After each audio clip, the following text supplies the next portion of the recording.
pedir licença aos meus ancestrais, a Babá Orúmila, do culto Orúmila que eu pertenço, sou iniciado. Pedir licença aos Omorixá, né, aos meus mais velhos, às minhas mais novas, né, a todas as pessoas também aqui presentes. O uso da palavra é algo muito sério para a gente, né? Então, pedir licença para fazer o uso da palavra para que a gente possa conversar. Poesia ouvida. Poesia ouvida.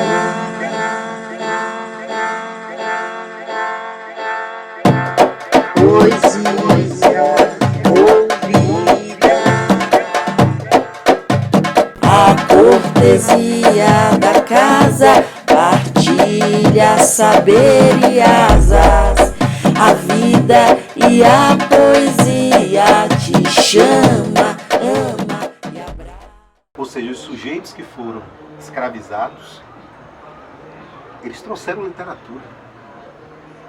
É lógico isso pra gente. Claro, eles não viviam em uma sociedade em que não havia literatura.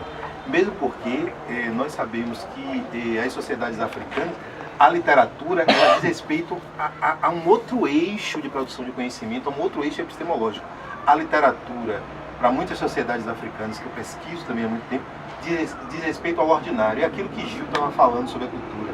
A cultura não pode ser algo do extraordinário, tem que ser algo do ordinário, do cotidiano. Quando você vai para o povo iorubá, por exemplo, você tem um modelo de escrita que é o sistema de escrita do Zodu Ifá, que é um sistema binário. Que é um sistema de escrita, né?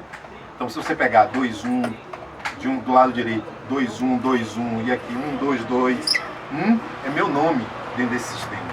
E nós estamos falando de um sistema de escrita extremamente complexo, que é considerado o repositório de todo o saber do povo iorubano, o sistema do Zodu Ifá. Há um professor da Universidade de Ibadan, da área da ciência da computação, ele tem uma tese que depois se transformou em aula inaugural, que é um livro publicado, vocês podem procurar na internet, Ifá in the Computer Science, em que ele comprova que o campo da ciência da computação usa literalmente os princípios de Ifá. Quando eu disse assim, bora ler poesia na sala de aula, parecia. Foi um caos. Formalismo. Foi um caos. Aí eu fiquei me perguntando, gente, que tipo de formação essas pessoas estão tendo? E que tipo assim, você tá fazendo livro, você não consegue se sentir à vontade para ler um poema? Não adianta abrir o espaço, ter os livros, mas a gente não conseguir planejar e trazer pessoas para trabalhar essas temáticas com as crianças. Né? Porque é tão urgente quanto necessário para ontem, que as crianças estejam entendendo que elas são crianças pretas, crianças periféricas, que esses pais também entendam a temática que a gente está trabalhando com as crianças, para não ser uma coisa de uma mão só. Samba é óbvio que é literatura. É óbvio. Agora, por que esse óbvio não entra no campo? Você já imaginou samba sendo contemplado na área de letras como literatura? Acabou. Qual o movimento literário mais longevo, mais permanente, mais pregnante no Brasil? Samba. Qual o gênero mais pregnante, mais permanente? Samba. Então você muda a perspectiva. Se você pensa hoje contemporaneamente, ao lado do samba, do rap. Extremamente, eu estou falando que chega... Em termos de alcance. Que chega nos...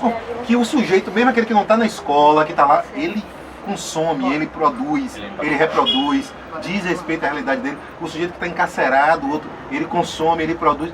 Por que não se produz uma inteligibilidade sobre isso? É essa a minha questão. Então o conceito de literatura terreiro, ele vem para justamente o quê? E eu sempre costumo dizer, não é um conceito gueto, no sentido de pá, é um conceito que vem para abalar a noção de literatura. É essa a minha disputa que me interessa. Literatura não é só aquilo que se pôs no papel e que se vincula à tradição europeia ou norte-americana.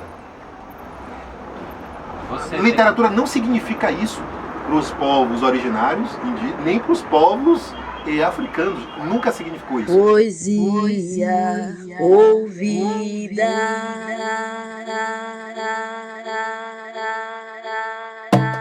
Poesia ouvida.